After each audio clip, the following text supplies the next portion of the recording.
We're going to start looking at some variation examples where what's happening with variation is we are talking about like two variables where as one variable changes we have a predictable impact that's going to have on another variable. Now in some contexts, as opposed to using this idea about variation, they will refer to this as proportionality. In our course, you're going to see the word variation used a lot, but this is another word that is sometimes thrown around. Sometimes the hardest thing about these variation problems are the lingo. They kind of have somewhat specialized vocabulary, but we're going to go through some very basic examples. The relationships are usually fairly simple, and while the equations might have complicated expressions and look complicated at the end, the nice thing is they're only going to ever have one term, which means that you're not going to be like adding and subtracting pieces with respect to like kind of this main term. And you'll see in a few examples what I'm looking at. Now, most texts will say that there are three different types of variation. There's direct variation, inverse variation, and joint variation. Truthfully, for me, I don't really consider joint variation to be a kind of in a separate category. I see that to be a extension of direct and inverse. But let's talk about direct and variation first because that's the most basic. Then we're going to talk about inverse, and then we'll talk about how like joint ultimately, in my mind, is not a new version. It's just kind of like a specialized combination of the direct and inverse. Okay, so here we go. Let's explore direct variation first. So what's happening under direct variation will be the relationship as x increases, y increases, or vice versa, as x decreases, y decreases.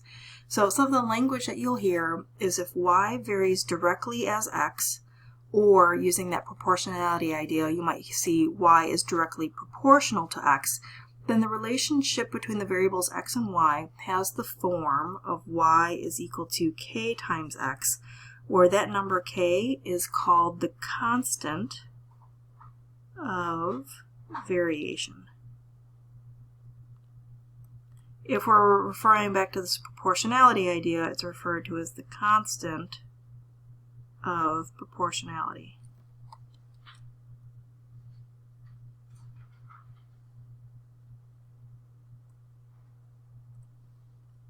This equation shouldn't look too scary to us because this is just going to be the equation of a line. So this is going to be a line, so there's no y-intercept, or the y-intercept is at the origin 0, 0. And if k is greater than 0, your line would be trending upward, where k would be referred to as the slope. So in this case, though, we're going to refer to it as the constant of variation. So these types of problems are going to kind of follow a very predictable pattern. They're going to give you some information about the relationship of the variables, and then they're going to ask you what that constant of variation is, or if they're not going to ask you, that's normally something you're going to have to find. And then they're going to usually ask you to come up with the equation that relates those two variables, or to perhaps find a missing piece of information about the relationship of the variables. So let's take a look at this first example. So suppose that y varies directly as x. If y is 24 when x is 8, find, for part A, the constant of variation, and then for part B, we're going to find the direct variation equation. So one of the first things is to recognize which scenario we're in. Now, at this point in time, we only have direct variation, so we don't really have a lot under our belt, but we're going to talk about inverse variation in a moment. So one of the key things is to identify, are you in a direct variation situation or an inverse? Now, they use the word direct right here in the prompt, so I'm under direct variation. So the first thing is to appreciate direct variation will generally be of the form of y is equal to k times x. All right, so now they're going to ask me to find the constant of variation. So the constant of variation is this k value. So if they're going to want me to find the value for k, they're going to have to give me the other variables, x and y, which you can see they do in the prompt. So we're going to substitute that information in. If y is 24 when x is 8, all right, cool, now I can solve this for k. So we'll divide both sides by 8, and we'll get k is equal to 3. So there's the constant of variation for this particular problem scenario. To answer part B, where they ask you to come up with the direct variation equation, all we are looking at over here is, as opposed to talking about this in a very generic y equals kx format, y and x are still going to be your variables, but the idea is going to be what is k in this problem scenario, right? Like when we look at lines, we're given the slope. We ask you, what is the slope? So what's going on here is they're going to say, in this particular problem scenario, what is our slope? Or in other words, what is our k value, that constant of variation? And we just solve for it in part A. So we're just going to substitute that value in. And that's all I need to do to answer part B. Okay, so not too much going on there, but what really gets exciting is when we get into an application. All right, so here's going to be our application. Hooke's law states that the distance a spring stretches is directly proportional to the weight attached to the spring. If a 36-pound weight is attached to a spring and it stretches the spring 9 inches, find the distance the spring would stretch if a 75-pound weight was attached to the spring. Okay, so there's a lot going on there. One of the first things is to recognize that they refer to the situation as directly proportional. So they didn't use the variation word here, they used proportional, but we're going to use them interchangeably. So the initial part of this problem then is that we are going to need to come up with that general form. Now, as opposed to using y is equal to kx, you could in this scenario, but maybe let's introduce some variables that have more meaning in the context of the problem that we're looking at. So when you're doing the translation here, the distance the spring stretches, as opposed to using y there, maybe I'll call that variable d. Now, when I see this word is, that's where we're going to introduce the equal sign. Now, on this other side, they talk about directly proportional, so that's going to introduce a k value somewhere, and then the variable that is going to be the other part of this relationship is the weight attached to the spring. So for this weight, maybe I'll assign that the variable w. So then, as opposed to writing this as y equals kx, my translation is going to be d is equal to k times w. Okay, so that is going to be my very generic form, but the first thing that we're going to do, very similar to what we did in this part 1, is that we are going to find what the k is. In this particular problem scenario, what is this constant of proportionality? So they gave me some information about what was happening with the weight and what was happening in terms of the stretch. So they tell me if a 36-pound weight is attached to the spring, it stretches the spring 9 inches. So the distance the spring moves is 9 if the weight is 36. So I can substitute that in for d and for w, and then the only thing I don't know is k. So we can solve for k by dividing both sides by 36, and then I'm going to record this as a fraction in simplified form, so my value for k is going to be 1/4. Alright, we're going to work in fractions as much as possible because it just reinforces those fraction skills and gets us more comfortable with fractions. There's no need to go to decimals. This is perfectly fine as a fraction. We'll leave it like that. So that's going to be your step 1, is going to be to use the given information to find k.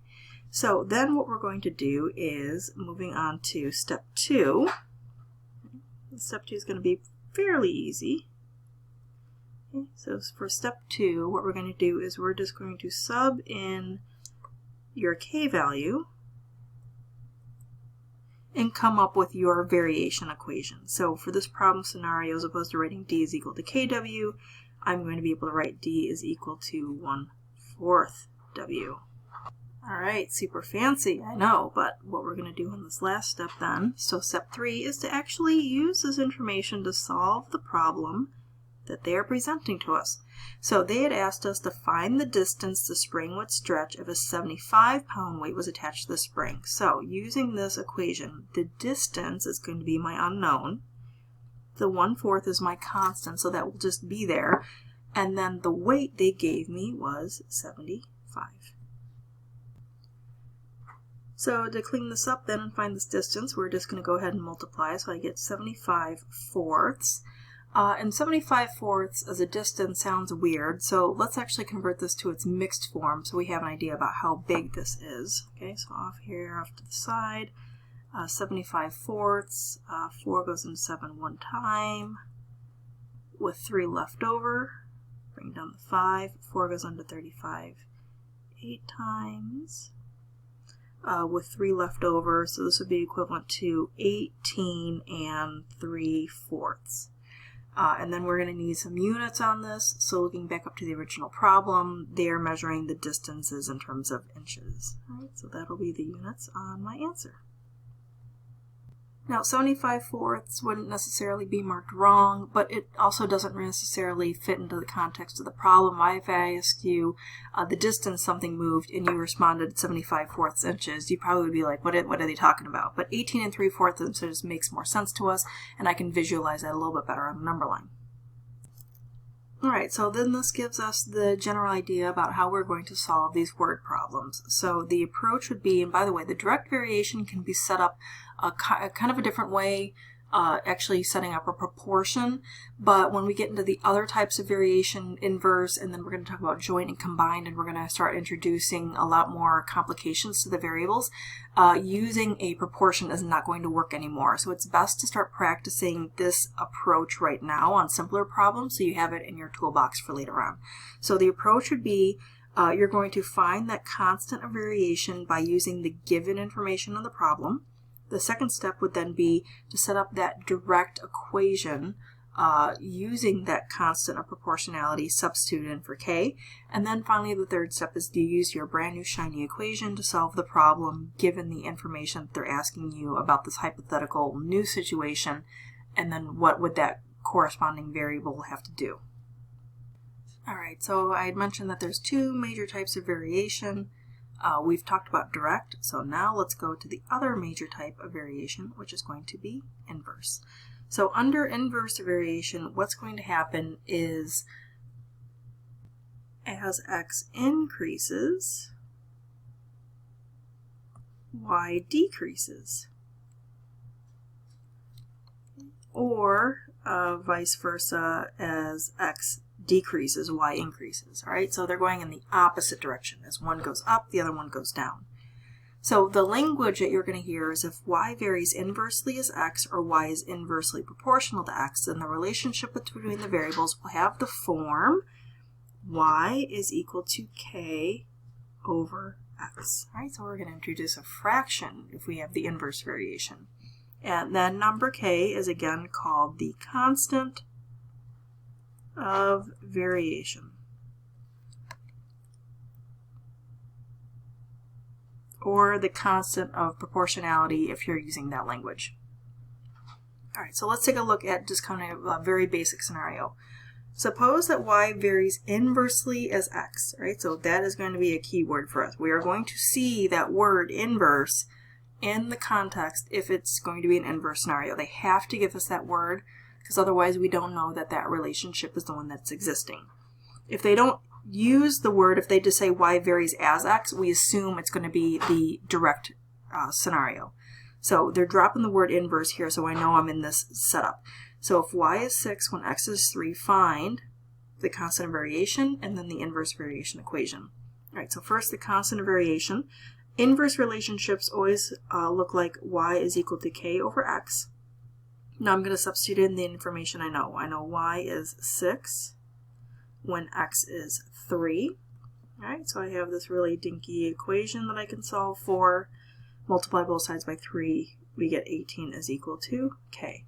So then all I'm going to do over here to come up with my inverse variation equation is, opposed to having this generic scenario, I'm going to substitute in the value for k I found. Okay, and that's all they're looking for on part B. Oh, I don't want to have a k down here. I want to have an x. All right, so this is going to be y is equal to 18 over x. There's my inverse variation equation. All right, so let's do something a little bit more exciting. Let's look at an application. All right, so Boyle's law states that if the temperature stays the same, the pressure P of a gas is inversely proportional to the volume V. If a cylinder in a steam engine is P is equal to 350 kilopascals when V is equal to 2.8 cubic meters, find the pressure when the volume decreases to 1.5 cubic meters. So there's a lot going on this one, and then one thing I want to include is that they will probably say round to the nearest tenth. because this relationship is going to be a little bit messier than the one previously, and we're going to find that things aren't going to divide nicely. So in this case, giving an exact answer is going to be more complicated, so we might have to introduce some rounding. All right, so approach is going to be very similar. This case, they did not leave the variables up to interpretation. They told me that they wanted me to use P for the pressure, for the gas, and then where I see this word is, there's where I'm going to have my equal sign. They're telling me what type of variation I'm looking at. This is going to be inversely proportional, so I know I'm ultimately going to be setting up a fraction, and then over here is going to be the variable on the other side, which is going to be V. So writing the kind of generic equation is going to be P is equal to K over, and then is inversely proportional to the volume V, so V is going to be over here but in the denominator.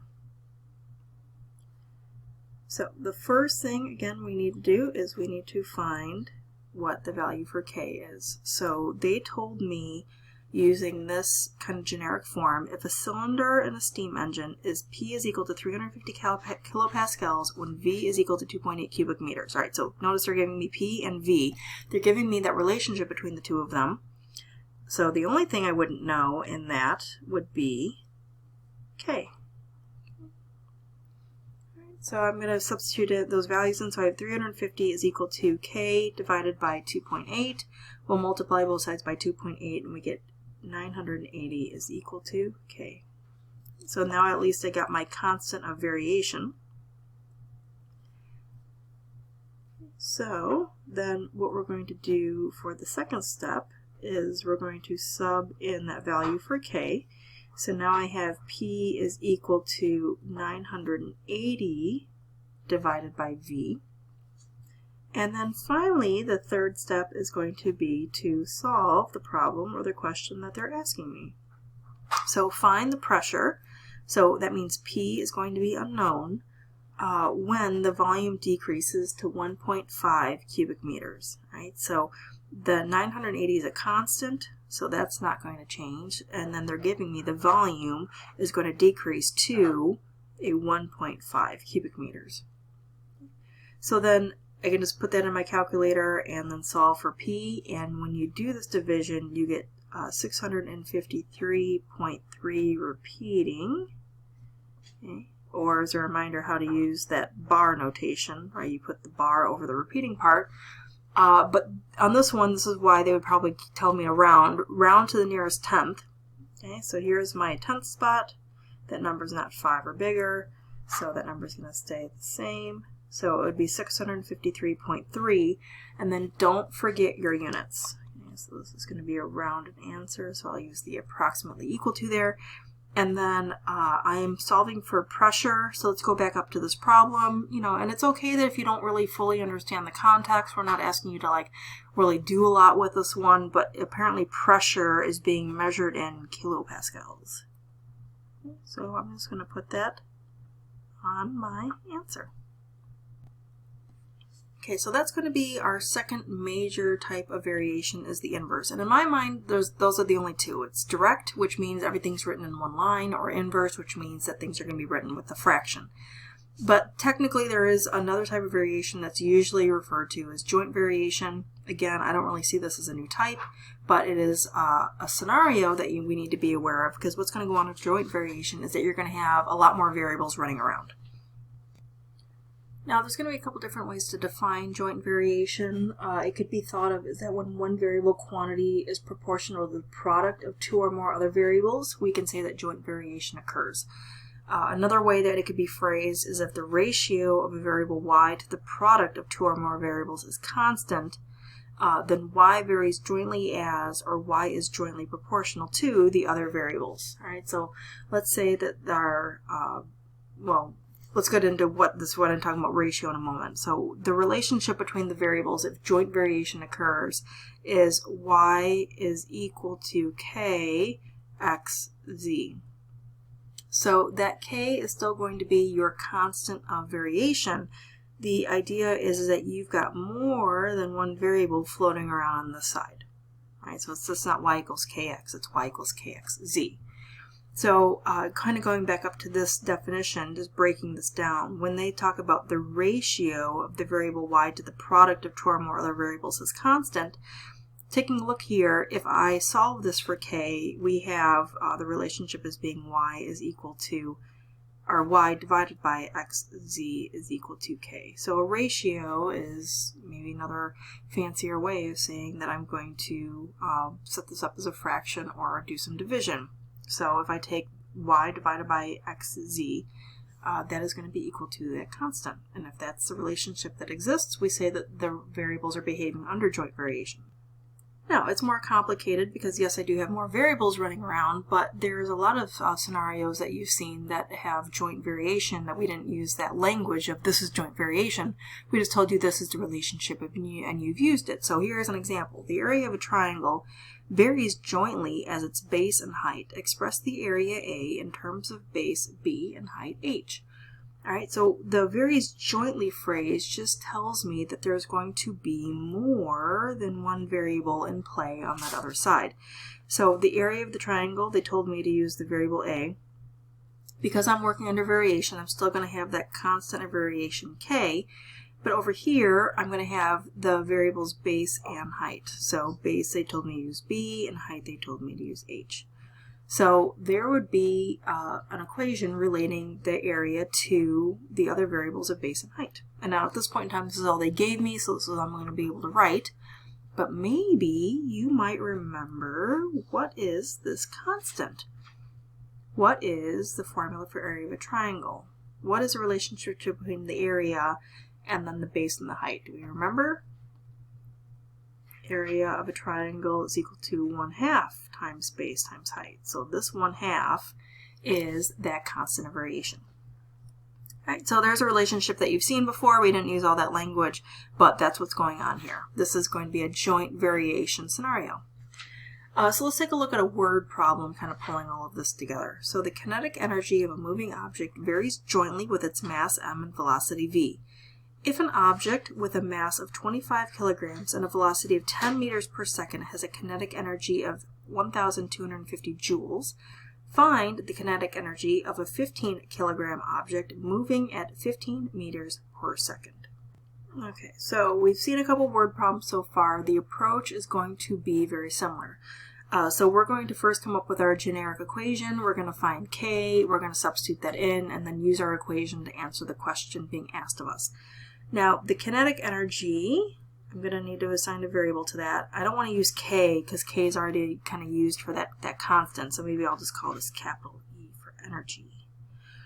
So the kinetic energy of a moving object varies jointly, okay, so that's kind of where I'm going to be putting my equal sign, and mass m and velocity v. All right, so they already told me what variables they want me to use there.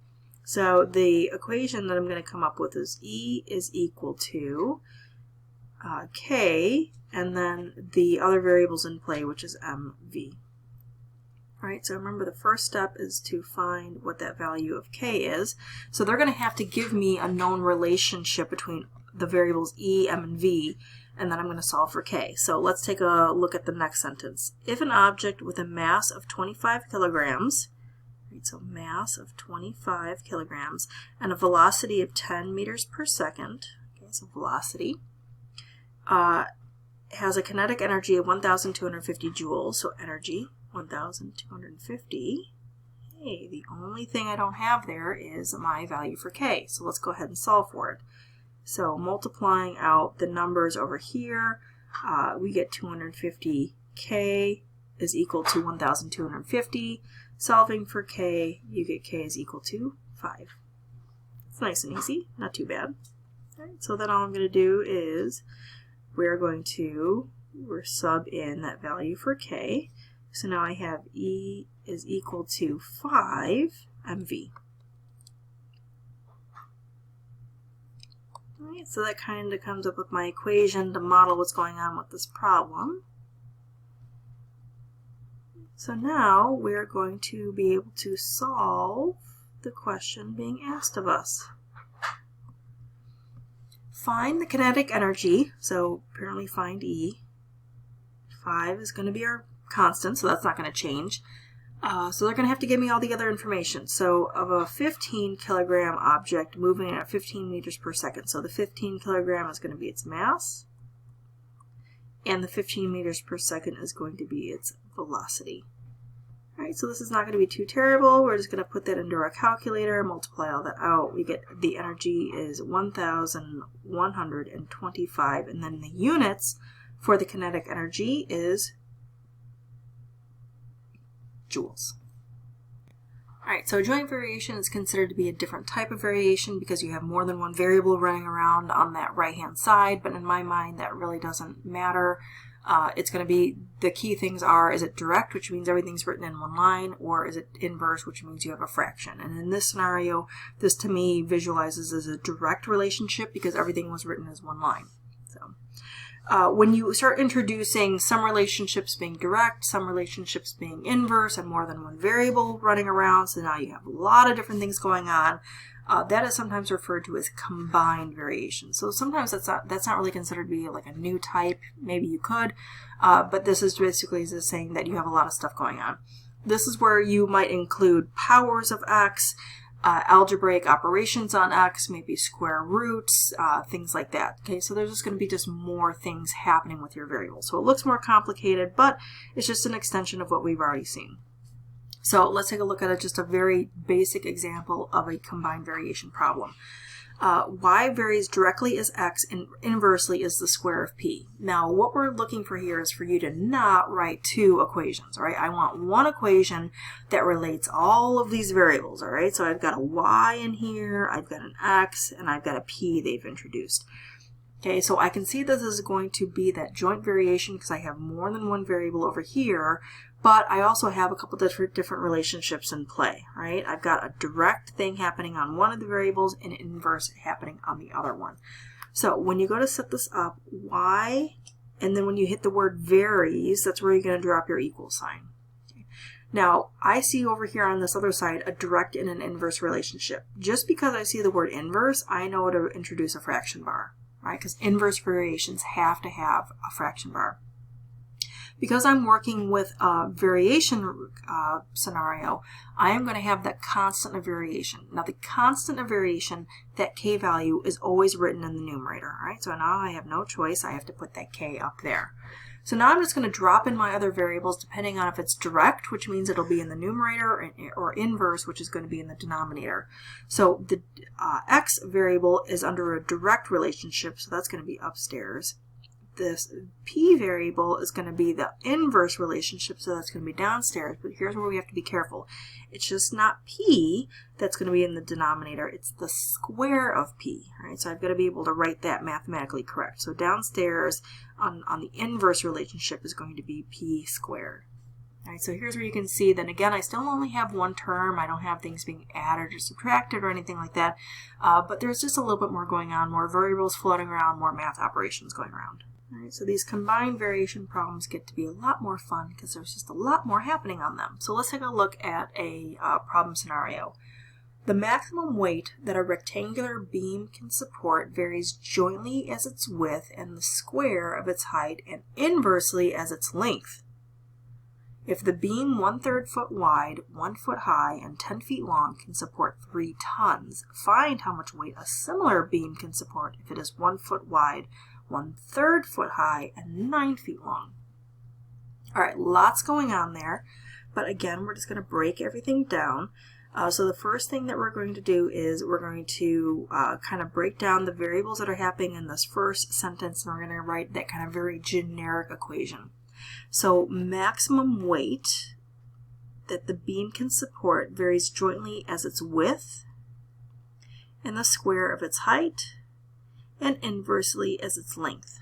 All right, so width, height, and length, those are very common variables that occur in geometry. So for width, I want to call that W, height, we're going to call that H, and length, we're going to call that L. So when I come up here under maximum weight, I don't want to call that W because I already have a W over here later, so maximum weight, maybe I call that capital M, right, for max weight. When I hit this varies word, that's where we're going to have our equal sign. All right, so let's see if we can just kind of come up with that very generic equation. So the maximum weight M the rectangular beam can support varies, equal sign. All right, and jointly is just introducing that I'm going to have a couple different variables over here. So I have a width, the square of its height, and inversely is its length. Now again, because I see the word inverse, I know I'm going to have a fraction bar. Whoever is under the inverse relationship is going to be in the denominator of the fraction. All right, so the length apparently has to go downstairs. The constant of variation has to go upstairs. So that k value is going to be up there. And it's going to be up there with the other variables that I have at play. So when it says varies jointly as its width, notice under width it didn't introduce that word inverse again. So if it doesn't say the word inverse, we assume it's direct. Now notice it didn't actually say the word direct here, but we're going to make that assumption. Okay. So the width is going to go upstairs, so the w is in the numerator, and the square of its height. So be careful here, okay, because this is going to be square. So this is not just h up here, it's h squared. Okay, so there's my kind of very generic scenario. All right, so now the first thing I'm going to do with all of this information is we are going to find the value for k. We've seen that process before. So if a beam 1/3 foot wide, 1 foot high, and 10 feet long can support 3 tons, okay, so they're giving me the maximum weight it can support. So k I don't know, but the width is 1/3. The height is 1. Now remember it's going to be 1 squared by the time I'm done, right, because that squared is on there. And 10 feet long, the length is in the denominator, and that's 10. So I substitute all those numbers in. Let's go ahead and solve this for k. Now the first thing I'm going to do is I'm going to get rid of this fraction by multiplying both sides by 10. Alright, so then I get 30 is equal to, now cleaning up this numerator, 1 squared is 1, 1 times 1/3 is 1/3, so I just get 1/3 k. Now I still have a fraction right there, so let's go ahead and clear that fraction as well by multiplying both sides by 3. Alright, so I'm going to get 90 is equal to k. Very cool, all right, because now I can move on to my second step, which is basically just substituting in that k value, so I have something that makes a little bit more sense in this problem context. So I have m is equal to 90 wh squared over k. Now step 3 is to solve the problem they're asking of me. So find how much weight a similar beam can support. Okay, so apparently that max weight is going to be my unknown. If it is 1 foot wide, okay, so the 90 is going to be there, but my width is going to be 1. The height is 1/3, so remember that's going to be 1/3 squared. And then it's 9 feet long. Oh, I did it again. It's going to be right there in the denominator, right? So the length is in the denominator, 9 feet long. I want to have a 9 down there.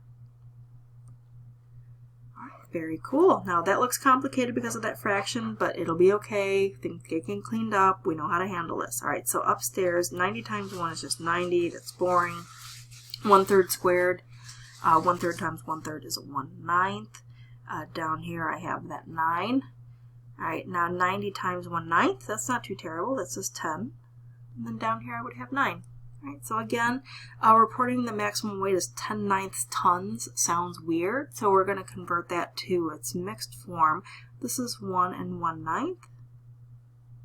Okay, and we're just going to put the units on the maximum weight. Apparently it's going to be measured in tons.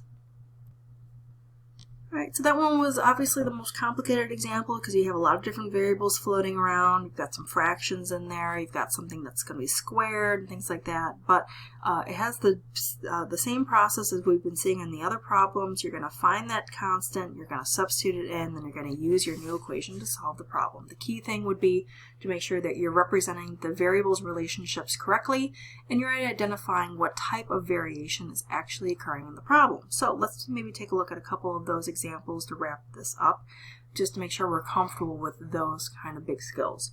So for this next problem, it says choose the type of variation each equation represents. So your options are going to be direct, inverse, or joint. And joint is going to be that there's more than one variable happening on that side. So for this one, y is equal to 1/4 x. That is going to be direct. This looks very similar to your slope-intercept form if your y-intercept was the origin, 0, 0, right? 1/4 would be your slope. So there's direct variation. So The key thing is that some people are like, oh, it has a fraction. That's going to be the inverse. No. It's under inverse, what's happening with the fraction is the variable is in the denominator of the fraction, right? And that's what's actually going to happen for b. Y is equal to 0.1 over x. So notice that variable is in the denominator. That's what you want to have happen for you to identify, oh, that's that inverse relationship.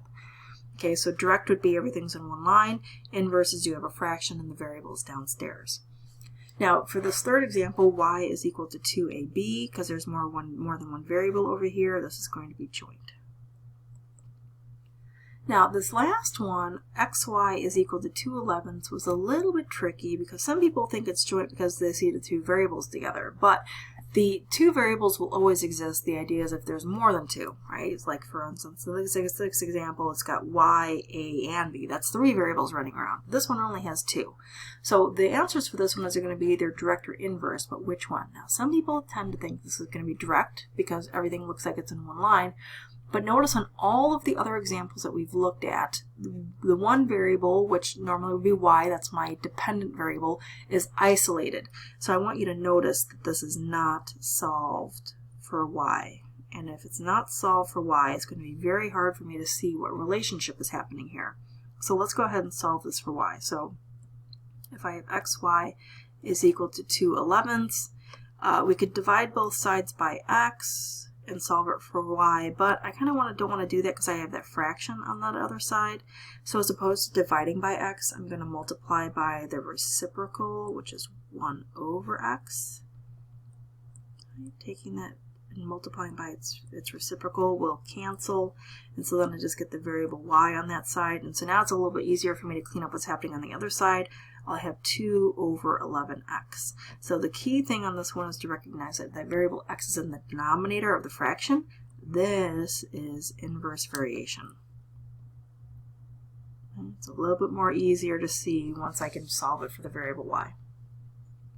All right, finally, just some very basic translations just to make sure we're comfortable coming up with those kind of generic equations, because you can see if I can't come up with that generic scenario first, then my k value is going to be wrong, and then everything else is going to be wrong after that. So you kind of have to know you have that initial idea correct before you start moving forward. So let's take a look at just a couple of examples of that. So we're going to write equations to describe each type of variation, and we're going to use our k for our constant proportionality. So y varies inversely as x cubed. Right? So because I see that inverse, I know I'm going to be introducing that fraction. That constant of proportionality is going to be in the numerator, and the denominator relationship is x cubed. Okay, so y is equal to k over x cubed. For b, y varies jointly as x and z. Now in this case, I don't see any mention of the word inverse. Right, so I'm going to assume everything is written in one line. There's my constant of proportionality, or my constant of variation k, and then the other variables on play here are x and z. For part C, it says d varies directly as t. Right, so direct variation, everything's going to be written in one line. So d is equal to kt. And then finally, for the last example, y varies directly as the 4th power of x and inversely as the square of z. All right, lots going on there. Let's just break it down. Y varies, equal sign. Now over here I see a direct and an inverse. Because I see the word inverse, I'm going to immediately introduce my fraction bar. The constant of variation, k, goes in the numerator. Right, so now I just need to place my other variables. I have the 4th power of x. So that'll be x to the 4th power that goes in the numerator. And then it says inversely as the square of z. So the inverse one will go in the denominator, and the square of z would be written as z squared. All right, so we're seeing in this variation section, you kind of have what I'm, in my mind, the two major types, direct and inverse. And then joint just means there's going to be more than one variable floating around on the right-hand side. And then finally, you have this combined variation, which just basically means that you're going to have things happening on your variables, whether or not they're maybe going to be powers or square roots or something like that. Just a little bit more complicated. But don't forget about including that k, that constant of variation, on every equation that you set up.